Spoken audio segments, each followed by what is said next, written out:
ரீசெண்டாக ஒரு ரிசர்ச்சில் கண்டுபிடிச்சிருக்காங்களாம், middle class life வாழ்கிறவங்களுக்குலாம் வயசு கம்மியாகவே இருந்தாலும் அவங்க வந்து ஒரு ரொம்ப வயசான மாதிரி ஒரு தோற்றத்துக்கு போயிடுறாங்க அப்படின்ட்டு.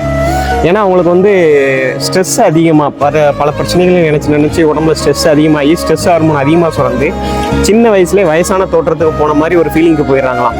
ஆனால் பணக்கார வீட்டு குழந்தைங்களுக்குலாம் அந்த மாதிரி ஒரு ஃபீலிங் இல்லை. நார்மலாகவே அவங்க ஜாலியாக இருக்கிறதுனால அவங்க வயசு அதிகமாக இருந்தாலும் சின்ன பிள்ளை மாதிரி தான் இருக்கிற மாதிரி தோற்றம் இருக்கிறதாகவும், இந்த மிடில் கிளாஸ் லைஃப்பில் வாழ்கிறவங்களுக்கு வந்து வயசான மாதிரி ஒரு தோற்றம் இருக்கிறதாகவும் கண்டுபிடிச்சிருக்காங்க.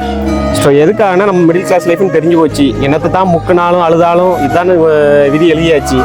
ஸோ எதுக்காகனா ஸ்ட்ரெஸ் எடுத்துக்காதீங்க, இருக்கிற சின்ன சின்ன சந்தோஷங்களையும் ஜாலியாக என்ஜாய் பண்ணுங்க. ஸோ கண்டதையும் யோசிச்சு எதையாவது குழப்பிக்கிட்டே இருந்ததுனால எதுவும் மாறப்போகிறதில்ல, இருக்கிறது இதுதான். ஸோ இந்த லைஃப்பை என்ஜாய் பண்ணி வாழுங்க, ஸ்ட்ரெஸ் ஆகாதீங்க, இருக்கிற சின்ன லைஃப்பை கொஞ்சம் நல்லா வாழ்ந்துட்டு போயிருங்க. கண்டதையும் யோசிச்சு புலம்பி இருக்கிற சந்தோஷம் விட்டுட்டு அப்புறம் வருத்தப்படாதீங்க. அதுக்காண்டி தான். பாய்.